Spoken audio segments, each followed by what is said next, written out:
Okay, we are going to go ahead and get started. Hello, everybody. Welcome to Lawrence Berkeley National Lab's webinar, and we're sharing findings from our new report, Peak Demand Savings from Efficiency, Opportunities and Practices. And I want to begin by thanking the Department of Energy, the Energy Efficiency and Renewable Energy Office, for funding this research.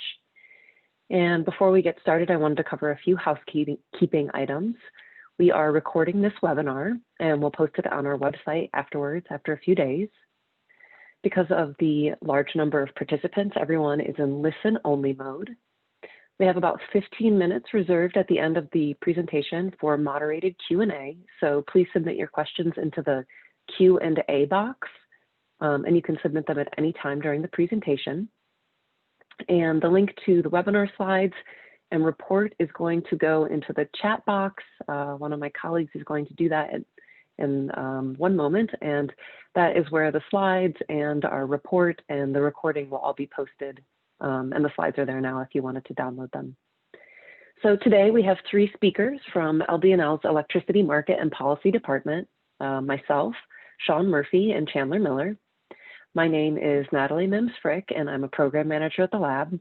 I research and manage projects on energy efficiency and demand flexibility. Prior to the lab, I was an expert witness in efficiency regulatory proceedings, and before that, I was working in the Southeast at Southern Alliance for Clean Energy and at Rocky Mountain Institute for several years before that. Sean Murphy is a scientific engineering associate at the lab. Sean's research focuses on energy service company industry, one of our big databases, utility administered efficiency programs, and property assessed clean energy financing. Prior to joining the lab, he studied the urban PV potential in India and worked on efficiency policy and valuation at National Grid. Chandler Miller is a program manager at the lab. His research focuses on efficiency and distributed energy resources. Prior to joining the lab, Chandler held consulting roles with Innovation Partners and DNVGL, where he supported energy storage and other DER projects for utilities, independent power producers, investors, and others. So our next slide, today we're going to provide a background on our project. We'll discuss the approach that we used, and then we'll turn to our results.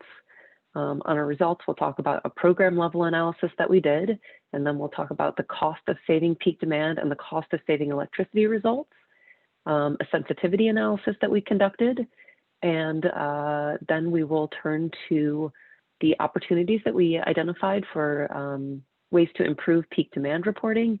And then finally, we'll close with some ideas for future analysis, for potential future analysis.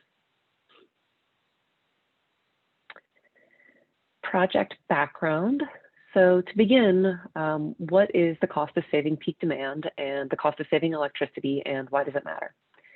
Berkeley Lab has been researching energy efficiency program costs for many years and published our first cost of saving electricity paper in 2013. The cost of saving electricity is expressed in dollars per kilowatt hour of savings. In 2018, we started working on the cost of saving peak demand, which is expressed in dollars per kilowatt of savings. For all of the research that we're going to talk about today, we calculated the cost of saving electricity or the cost of saving peak demand based on the program administrator cost. This means that the costs that are included in the metrics include program administration, incentives, marketing, evaluation, but it does not include participant cost to install the efficiency measure, although we have calculated that cost in the past.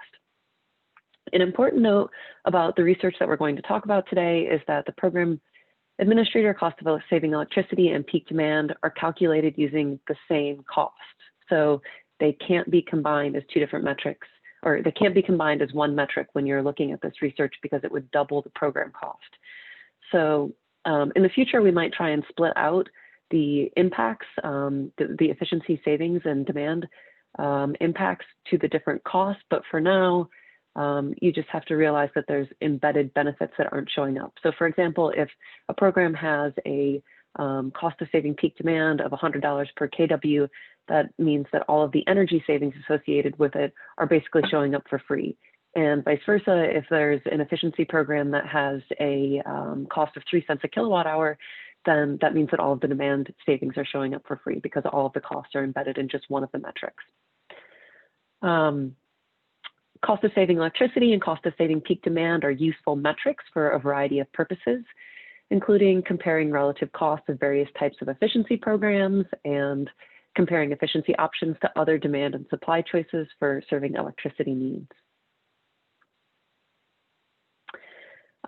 This study builds on Berkeley Lab's unique body of work that collects and standardizes and analyzes data for efficiency programs funded by utility customers and uses that information to help decision makers assess the cost performance of programmatic efficiency initiatives across regions, states, sectors, and program types. In previous reports, which are all listed here on this slide, we quantified program administrator cost of saving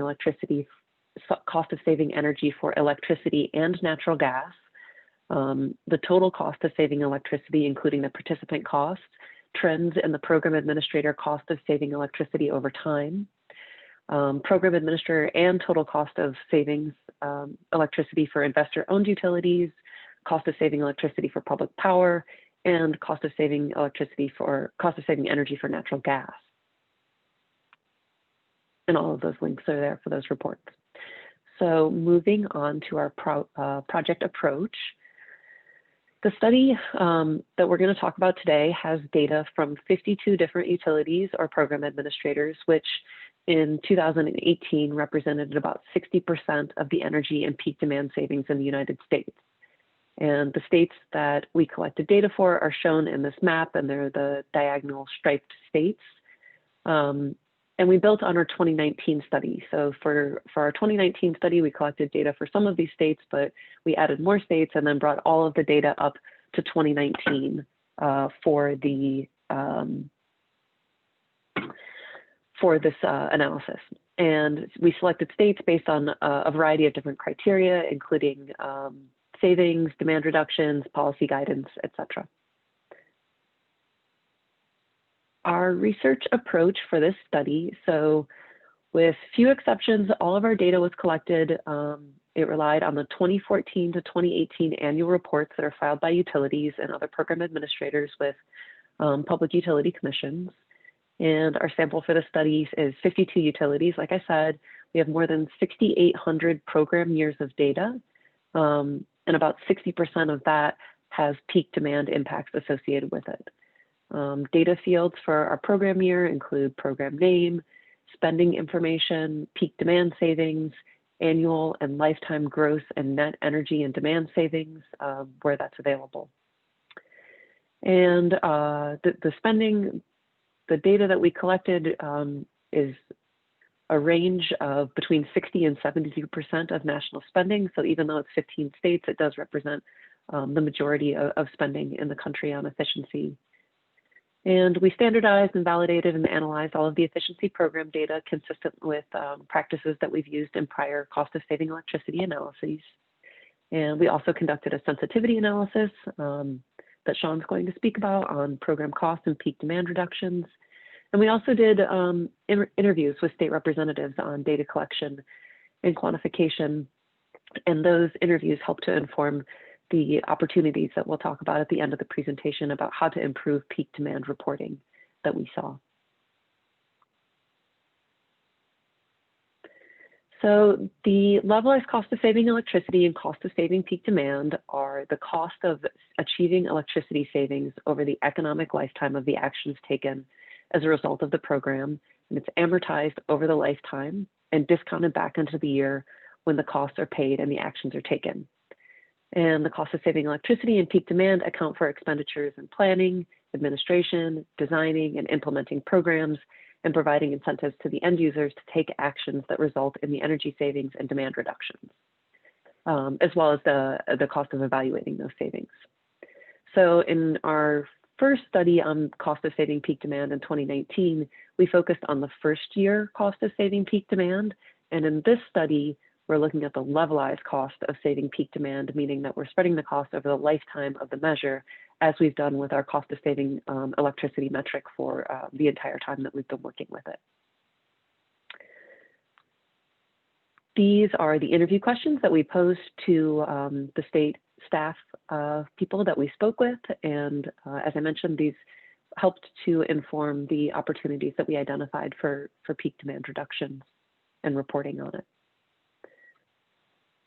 So I'm going to transfer this over to Chandler, and he's going to tell us about peak demand savings by program type and by region, and then I will get into our results as well and talk about our state level analysis. So Chandler, just let me know when you want to go to your next slide. Okay, great. Thanks a lot, Natalie. So the slide here shows the share of peak demand savings for various types of programs studied in the 15 states between 2014 and 2018. The area of the pie chart that's in color represents the programs that we'll focus on in the study and in this presentation, which accounts for 68% of the peak demand savings for the 52 program administrators in our study between 2014 and 2018. Our sample for this study includes those 52 program administrators and more than 6,800 program years of data, which is approximately 3,700 program records that include peak demand impacts. The data fields for each of these program years include the program name, spending information such as actual expenditures, peak demand savings, annual and lifetime gross and net energy savings where available. And then the spending on electricity efficiency programs in the 15 states represents about 66% to 80% of national spending for all electricity efficiency programs during the 2014 to 2018 period. And then any other program categories with peak demand impacts below or peak demand savings below 3% are in the other programs section of this pie chart. So next slide. So what we did to understand peak demand savings by region is we split program savings into 4 sectors: residential, commercial, low income, and cross-cutting. And then we split those into 4 geographic regions as well. Peak demand savings were added for all program years from 2014 to 2018, and we calculated the percentage of peak demand savings by sector for each region's portfolio. And so what we see here is how each sector, residential, commercial, low income, and cross-cutting, contribute to overall peak demand reductions by region. What we see is that C&I provides the majority of savings in both the Midwest and the Northeast, while residential provides the majority in the South. And we believe that the difference in overall demand reductions here may reflect program design as opposed to differences in which sectors actually contribute to total load. However, in the West, the lowest share of peak demand savings is from C&I, where the largest contribution of peak demand savings is from cost-cutting programs. The growth of codes and standards programs in California and Arizona lead to cross-cutting programs providing a large share of peak demand savings for the West. And our peak demand savings in other states indicate that cross-cutting programs generally provides a smaller share of peak demand savings. Okay, next slide.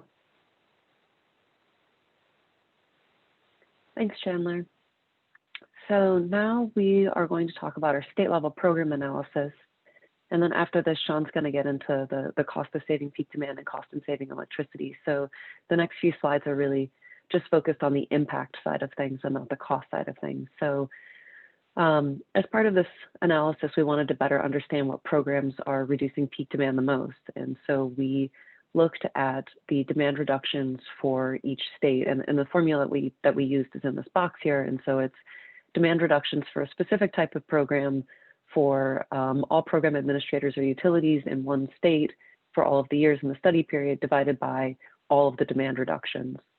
The results that we found indicate that program types vary that produce large amounts of peak demand reductions by state, and that most programs don't produce very high peak demand savings. So they're kind of clustered around a few programs.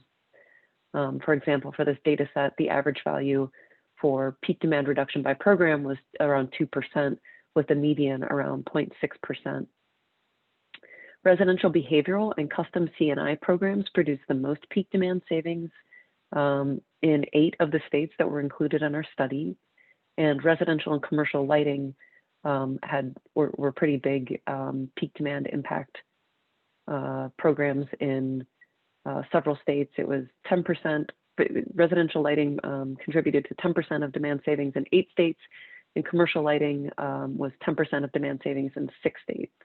So I have about 5 slides next that go through each one of the states that we used in our analysis. So This is 5 states where custom C&I, which is kind of that minty green color, custom C&I commercial industrial programs produce the largest peak demand savings. And so Illinois, Michigan, New York, Texas, and Arkansas all have, between 20 and 46% of the peak demand impacts from custom C&I programs.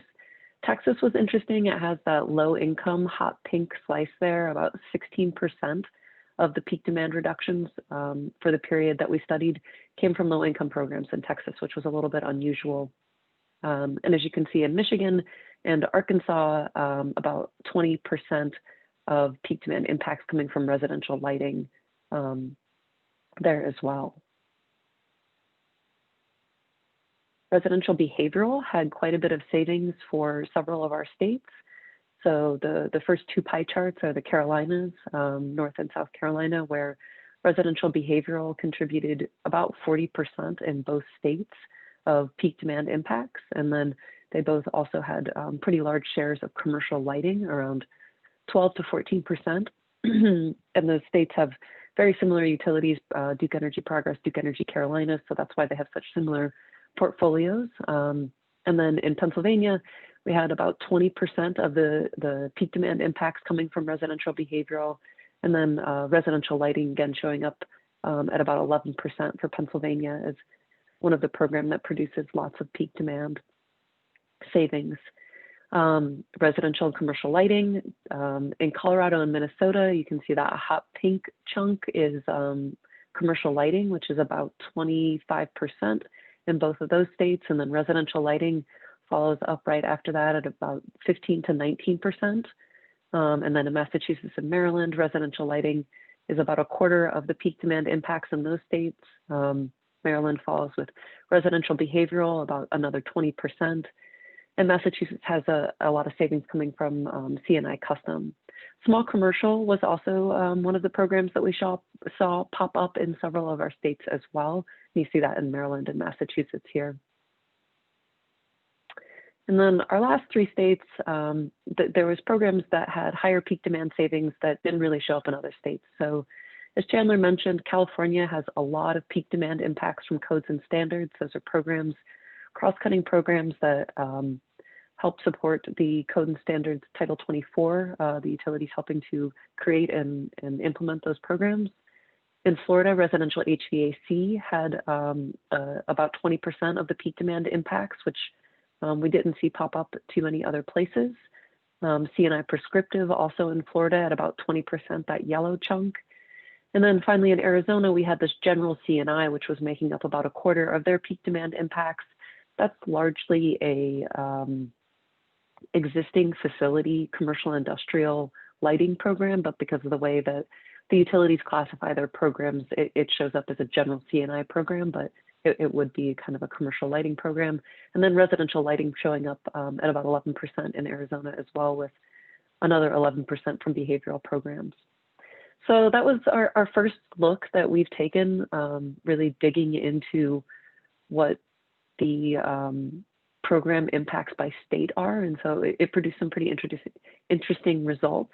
Now we're going to transition over. Sean's going to talk about the cost of saving electricity and cost of saving peak demand and bring in the cost component of the analysis. And I'll go to the next slide. There you go, Sean. Thanks, Natalie. Hi, everyone. So first, we're just going to take a look at sort of summary of levelized cost of saved energy and levelized cost of saved peak demand by the states that we include in our analysis. So on the left side of the vertical axis, we've got the cost of saved peak demand, and on the horizontal axis, we have the cost of saved energy.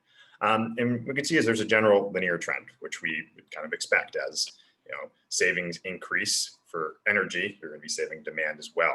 But there are some differences and things that don't align perfectly that reflect sort of differences in perhaps the program design and just choices that utilities are making.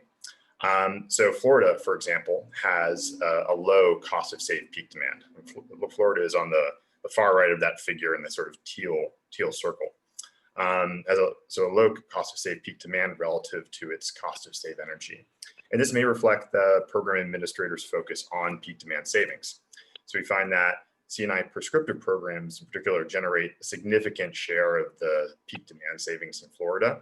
An example is that Duke Energy Florida has a non-residential HVAC, C&I prescriptive program that focuses on non-residential HVAC efficiency measures that provide a significant source of the savings. We also find that Arizona has the lowest cost of saved peak demand of all states, second only to Illinois in terms of cost of saved energy. And almost 75% of the peak demand savings in Arizona come from four different Arizona public service programs. Large existing facilities, one program provides 37% of the total demand reductions, and then consumer products, conservation behavior, and codes and standards each provide around 10 to 15% savings. So there can be a few programs that sort of dominate the overall provision of the demand efficiency resource. We also find that Massachusetts has the highest cost of saved peak demand and the second highest cost of saved energy.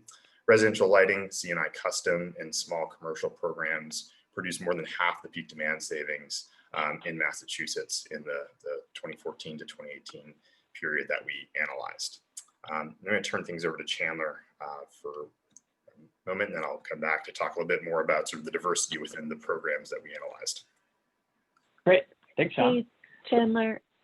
Sorry, we had a bunch of questions about what cross-cutting programs are, so maybe you can talk a little bit more about that since you're going to use that term again on this slide.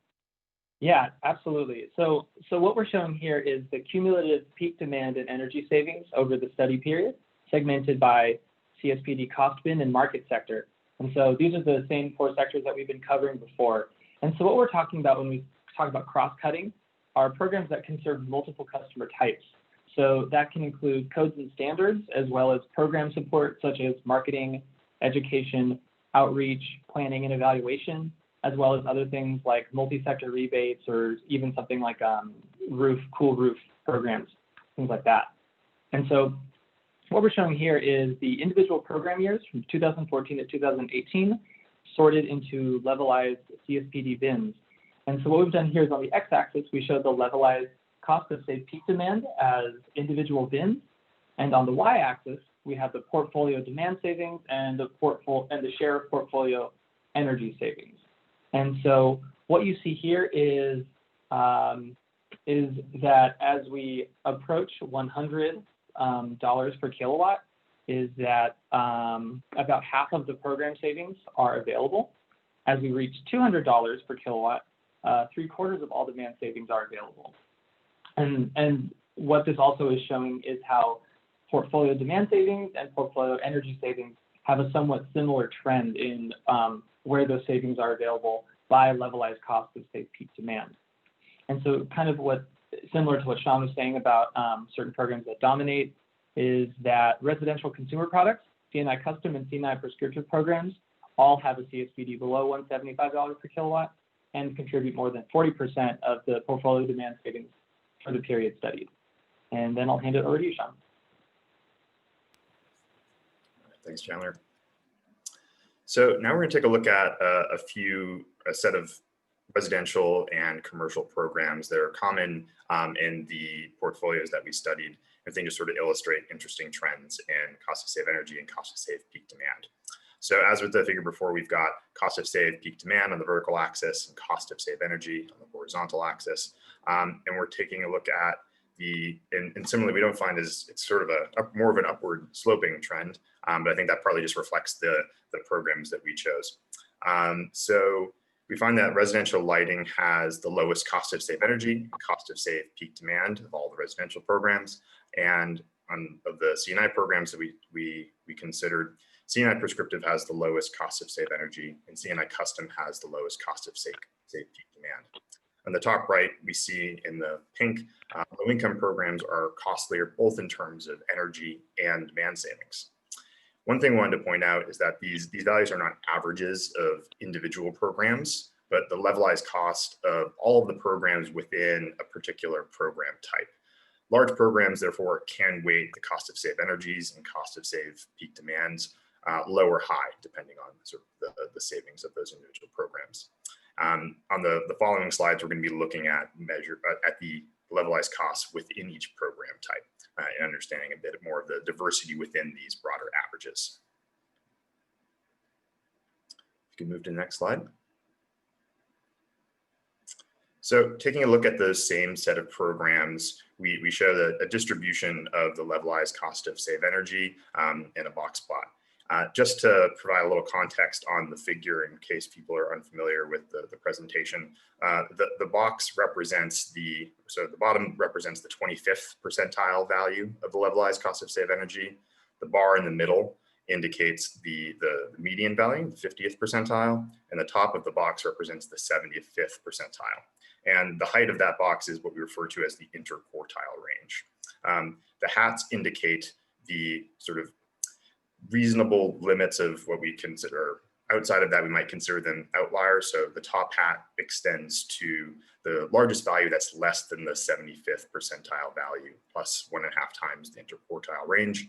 And the bottom hat is the smallest value that's less than the 25th percentile, minus 1.5 times the interquartile range. So we can just think of the boxes as capturing the middle 75%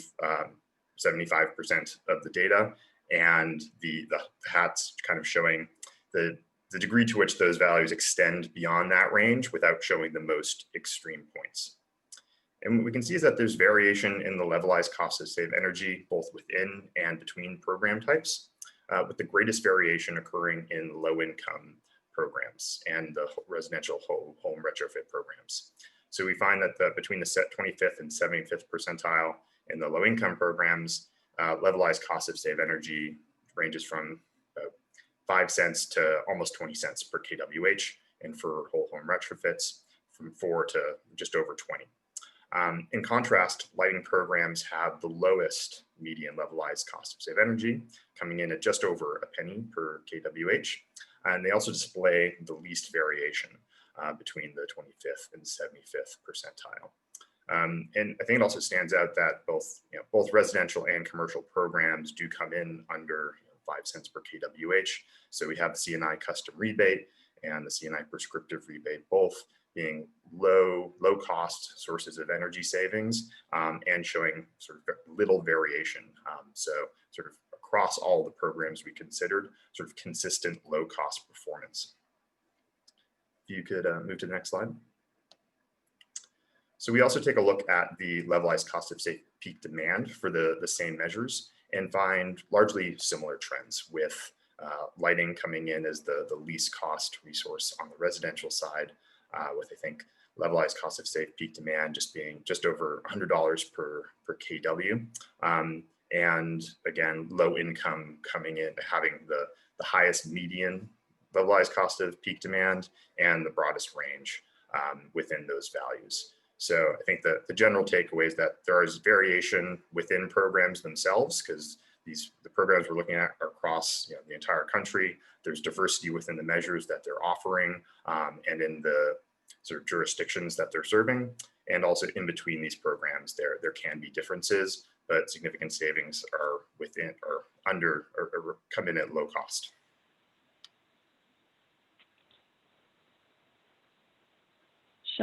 Chandler, before you start talking, I'm going to interrupt for a second, because one of our questions was about how the cost of saving peak demand, or the dollar value of demand savings, is defined. And so I just wanted to clarify that this is the program cost associated with the efficiency program and the demand savings. So it's cost divided by demand. So this isn't avoided cost. This is the cost of implementing the efficiency programs and the demand impacts associated with it. So, okay, go ahead, Chandler. Or Sean, I think you were done with your slide, right? Just one clarification. I misspoke, and I just wanted to clarify that the box plots that I was referring to, it's the middle 50th, 50%, not middle 75th percent. So I just want to make that clarification in case anyone was confused. Thanks, Sean. Great, thanks.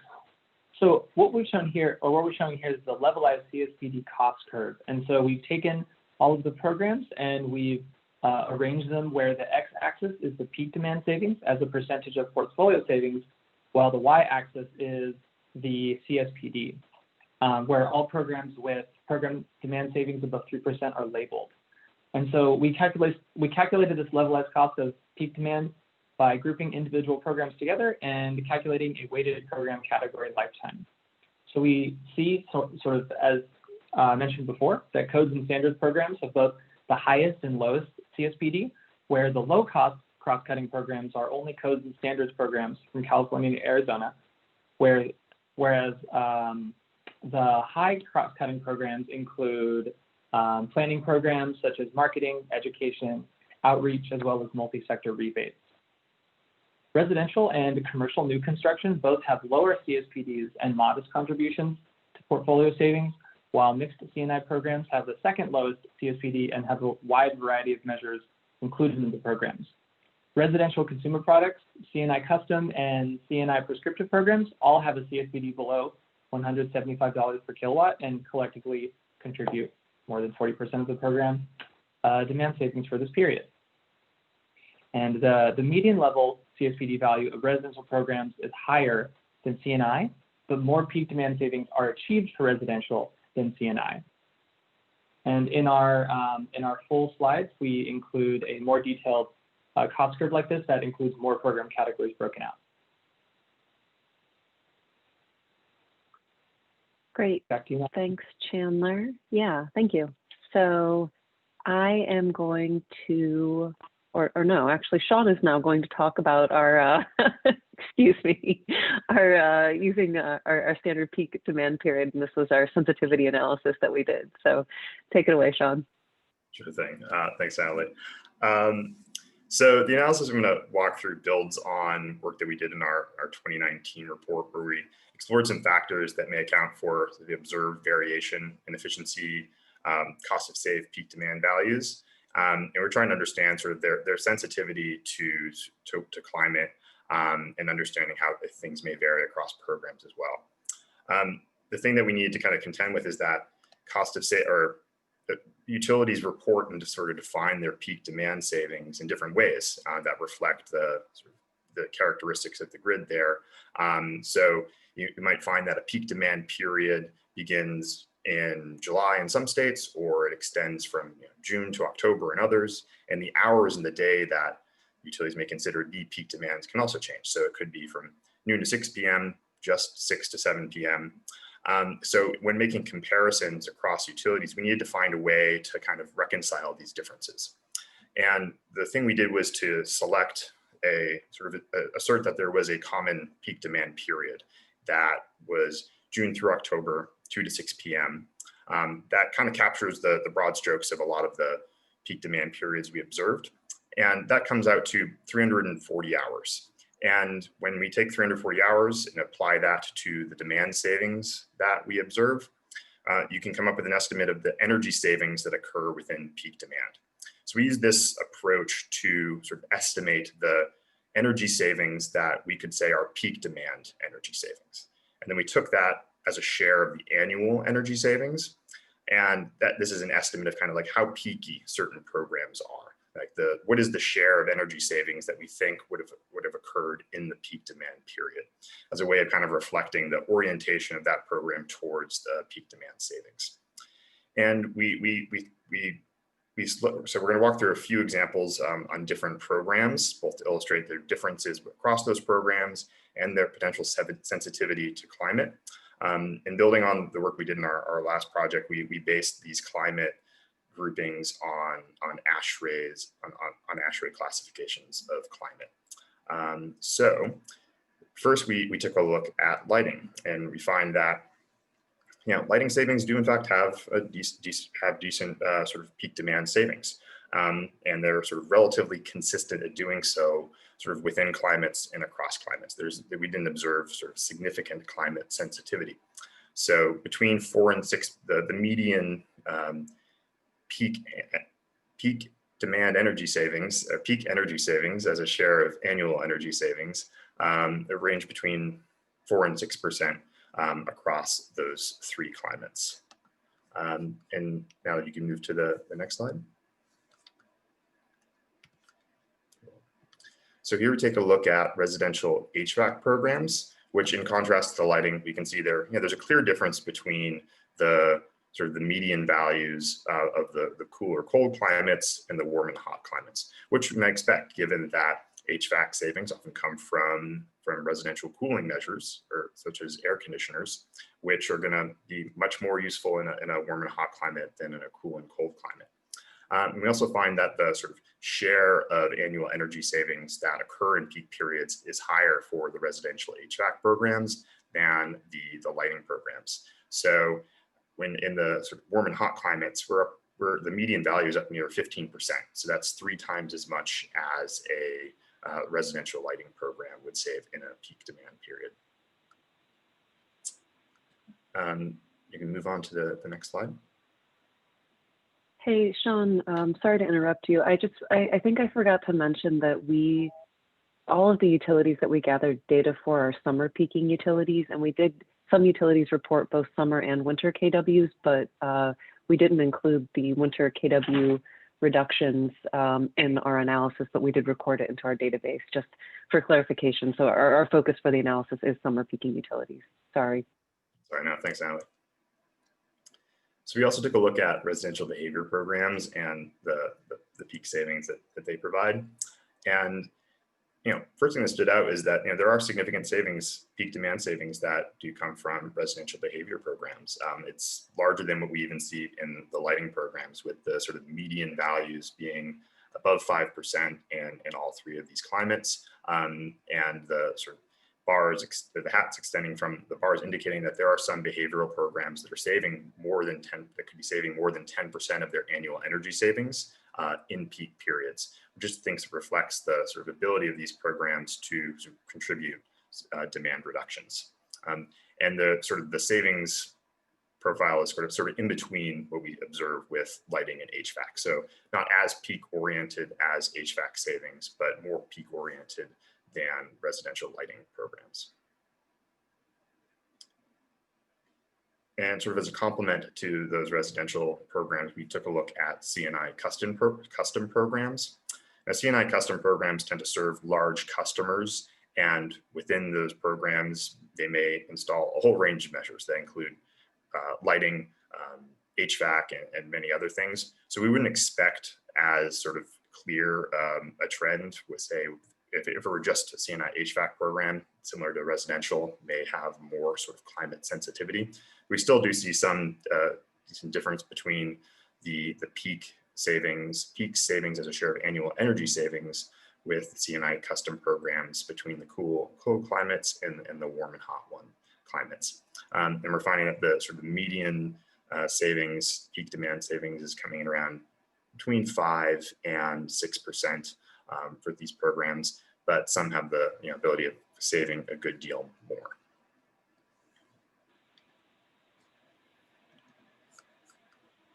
Great, thanks, Sean. Now I am actually going to talk on this section. I'm going to talk about the opportunities that we identified to improve and standardize peak demand reporting. So Berkeley Lab established a typology for efficiency programs in 2013, and that's a link to the report there. A common categorization of program types and definitions that define program characteristics and performances are necessary to compare programs across states, and then also to understand trends both in sectors and then at program level savings. And the typology that we developed in 2013 is used by CEE, the Consortium for Energy Efficiency, and by some states in their reporting. And in this peak demand analysis, we identified 2 key concerns when we were collecting data. The first is that the peak demand periods are often not defined. So it may not be in the energy efficiency documentation, and the relationship between the efficiency peak demand period and the electricity system peak is often also not discussed. And our second concern was that the data is not reported in a consistent manner. So some utilities report savings, peak demand savings for all of their efficiency programs. Some report for some of the programs, some report for few of the programs, and there's often not an explanation as to why, whether it's a program doesn't produce demand savings or that it's just not being evaluated for it. And then, as I mentioned, some utilities report summer and winter demand reductions, or one or the other, or they don't specify what it is either. So those were some of the reasons that we thought that it would be helpful to try and improve the reporting. And we came up with 5 different characteristics that we thought would be helpful for this. And clear documentation and reporting of these, we think will improve comparison of peak demand reductions for program administrators. So the first one is pretty simple, program impacts. And the question is, what approach is used to estimate or measure peak demand savings? For example, is it engineering or deemed, or is it metered savings? And if applicable, what's the source of the estimate, and how frequently are these estimates being updated? And so the metrics that we could see being reported there are the peak period definition. So again, when does the peak period start and end? What month does it begin and end at? And then also the gross peak demand savings, so both summer and winter KW if applicable. And we think this information can help program administrators and system planners understand the robustness of their reported peak demand impacts. The second characteristic is the contribution to resource adequacy in meeting infrastructure needs. And the question there is, do efficiency peak period definitions align with other system planning peak period definitions? For example, for an ISO RTO or for a distribution system peak. And a second question is, are the peak demand impacts reported in efficiency documentation being used in other electricity system planning processes, such as IRP or distribution system planning? The metric that we thought would be useful here is a little bit more qualitative, just documenting peak demand impacts using a clear and consistent definition in relevant electricity system planning processes. And we think this information would help the program administrators and system planners understand the reported impacts of the programs and how they contribute to resource adequacy for both bulk power system and distribution system infrastructure needs. Our third characteristic was contribution to state energy or utility or program administrator goal. So the question is, do peak demand reductions from efficiency programs contribute to state energy goals or program administrator performance incentives? And the metric would be identifying what the contribution, for example, in capacity or air pollutant emissions reductions towards achieving the stated goal. And then this provides context about, if the programs are successful in achieving what their desired goal is. And then the fourth characteristic is motivation. The question there is, what's the driver for the efficiency program? So again, this gets a little bit to my earlier statement about 100% of the cost being loaded into each of these metrics we're considering, so both the cost of saving peak demand and the cost of saving electricity, because we can't really split it because we don't know what the motivations for the programs are a lot of the times. And so it's challenging to understand that. So making it more clear could be useful. Again, this would be more of a qualitative metric stating the driver for the program or portfolio, and helping, again, this would help the program administrator understand if the program's being designed to reduce peak demand or some other goal, measure and make sure that they're actually moving towards those goals. And then our last characteristic is demand flexibility. And the question we have there is, how can technologies included in an energy efficiency program provide dispatchable savings to contribute to demand flexibility as utility system peak periods shift over time? So, utility system shapes are changing. How is efficiency contributing to reducing those peaks as they move? The metric here would also be a little bit of a more qualitative metric, documenting the technologies that are included in programs that provide demand flexibility, such as controls. And this information will help identify the cost and value of efficiency programs that are providing that demand flexibility to the electricity system. This is an example that I'm going to skip in the interest of time, but it just lays out and tries to make the characteristics that I just described a little bit more tangible. And this is all from the Acme Electric Company. So I made this up just as an illustrative example for a residential lighting program and thinking through each one of those questions and what it could be reported as. So I guess just quickly covering, the program impacts, the highest level one, what's the description of how the program impacts were captured? It was an engineering calculation. The coincidence factors from a meter study. The next EM&V report would be, at a certain time, Q4 2020. And the savings are calculated as the average reduction during that peak period window. And then on the metric side, I provided, the example of when those hours would be, peak period starting at 2 p.m., ending at 6 p.m., starts in June, ends in September, and then providing what those actual impacts were. So I'm not going to go run through the rest of these because the slides are available and you can read through it, but it was just an effort to make this a little bit more tangible. So this is our last slide, and then we'll get into some questions from the audience. We identified some potential feature analysis that we thought would be useful. So the first one is a reporting template and guidance documents.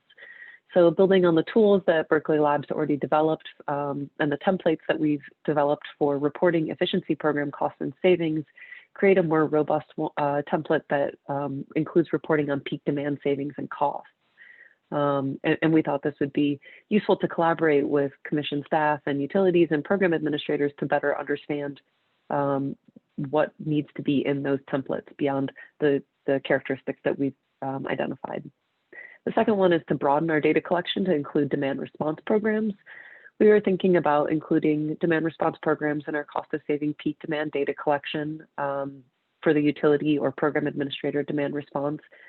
And we were considering focusing on one region so we could really understand the full picture of demand response savings and think about those and the cost of peak demand reductions from demand response programs that are utility administered. And then the third potential analysis is a bigger and more diverse sample. From 2019, we had 8 states that we included in our cost of saving peak demand, and it was just, the first year cost of saving peak demand. Now we've moved to 15 states, and we have the lifetime cost of saving peak demand. We think that as we add in more data and get a more robust sample, and I feel like as we get into years that have more information, it really sheds more light on what the cost of saving peak demand is and the trends in peak demand reductions from efficiency programs. And also getting into winter peaking utilities, which is something that we're working on now. And finally, the last one is additional program-specific analysis. So I showed those slides at the beginning of our presentation that just started to dig in, looking at what programs what programs produce peak demand impacts by state. And we really wanted to stay focused on the state level because it becomes challenging when there's so much variation in the data that's being reported to go outside of the states. And so we thought that looking at that program level analysis might be useful. And we thought a case study might be helpful there. So those are things that we were thinking we might like to do in the future. So this is my contact information. Sean and Chandler's information isn't up here, but it is on the internet. So you can always reach out to them or reach out to me and I will respond to them or let them know that you have a question for them. But we have about 10 minutes left. So I'm gonna go to the Q&A and I'm gonna pull up the questions that we have in here. Sean, I don't know if you saw a question that you wanted to ask right away, or if I should just scroll through these and see what there is to look at.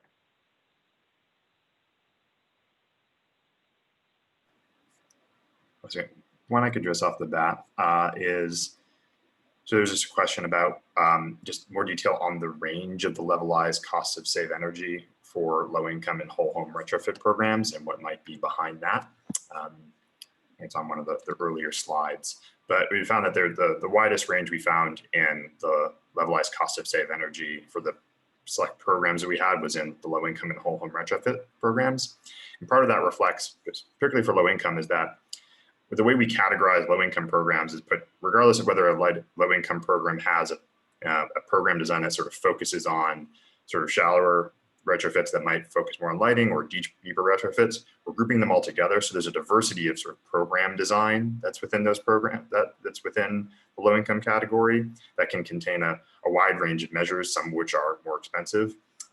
One factor that contributes to the levelized, these costs being higher in low income is just that utilities tend to, it's more common to have the entire sort of measure cost included within the program administrator cost and not having a participant cost in contrast to other programs.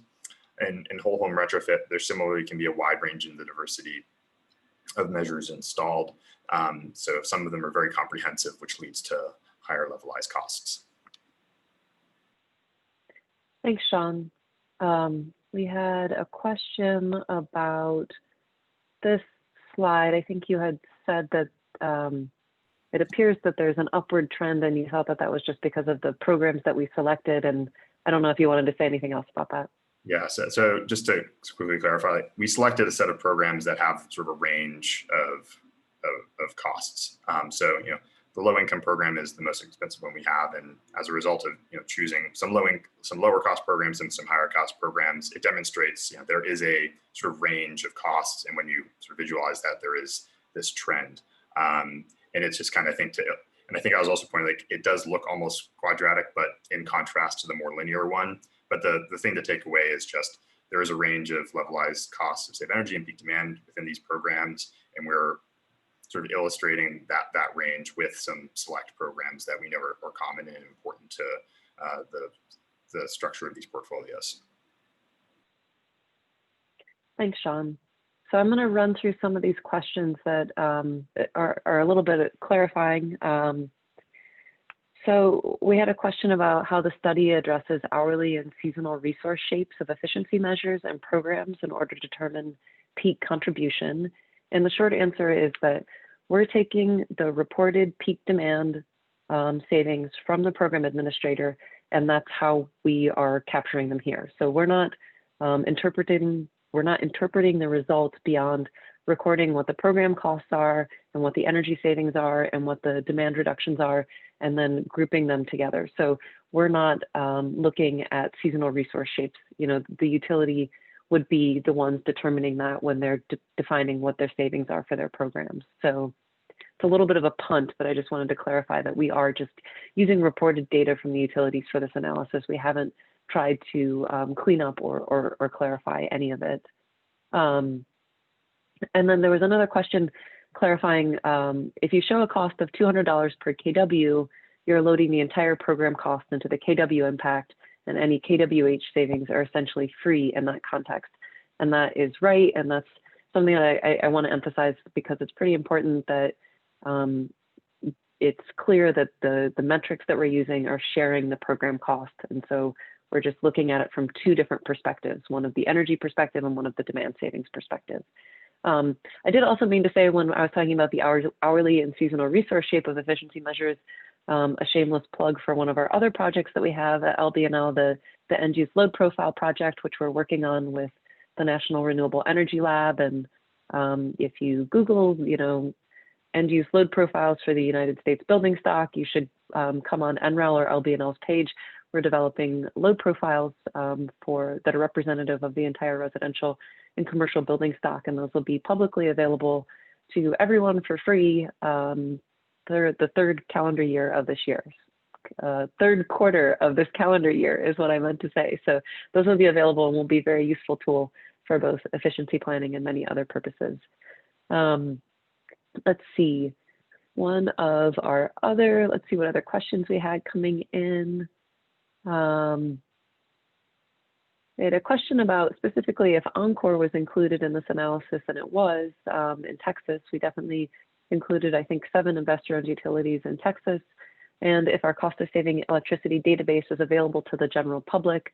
Unfortunately, we don't usually make it publicly available. We are happy to help people understand what information is in it, but we don't usually just hand it over to anyone because we like to make sure that it stays neat and orderly and accurate. But all of the data that we do put into it is from publicly available documents and filed for Texas, filed with the Texas PUC. Let's see, we have a question about a crystal ball and what we see efforts in the next year with peak demand period shifting and renewables. And I'll take a first go at that, and then if Chandler or Sean want to chime in with an answer, they're more than welcome to.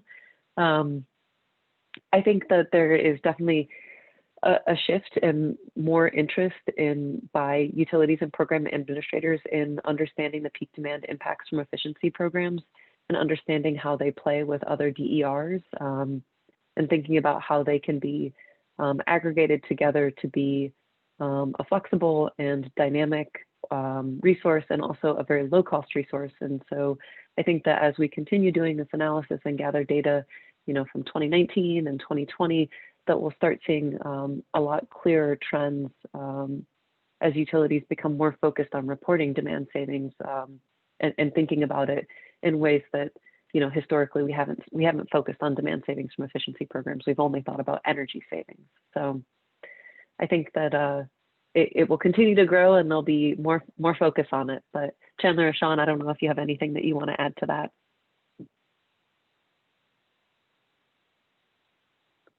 Looking like none. Okay. I'm going to keep scrolling through questions. Did you include hybrid programs, which included both efficiency and distributed energy resources, or plan to in your future analysis? That's a good question. Right now, we've just been focused on energy efficiency. We have thought about adding in other program impacts from other DERs. As I mentioned, we were interested in considering including demand response. I don't know, it adds in a little bit of complication for us to bring in distributed energy resources beyond efficiency, but I think it is certainly the direction that things are going, as I was just saying. I think it's kind of hard to find a lot of programs that are reporting that information so that we would be able to do a robust analysis, but it's certainly something we're considering, and I think would be very useful information. So I see, James, that you put your contact info in there, and I'm happy to follow up with you further about that, especially if you have ideas of lots of robust program examples that we could draw on. Sean, do you want to pull some of our other questions that we have? I can't, I'm going to get out of the presentation mode, but I know we had some other questions that were ready to be asked. Sure. So how does the levelized cost of, say, peak demand compare to the levelized cost of other capacity resources?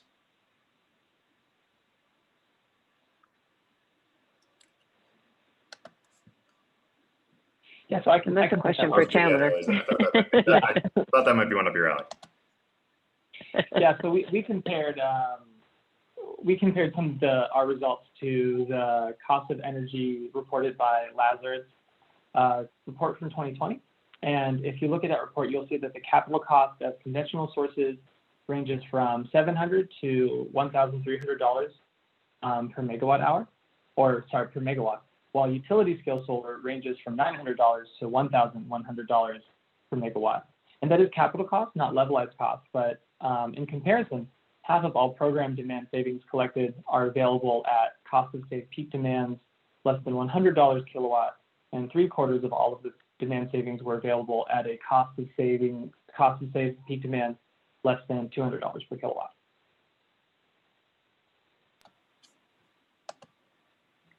Great.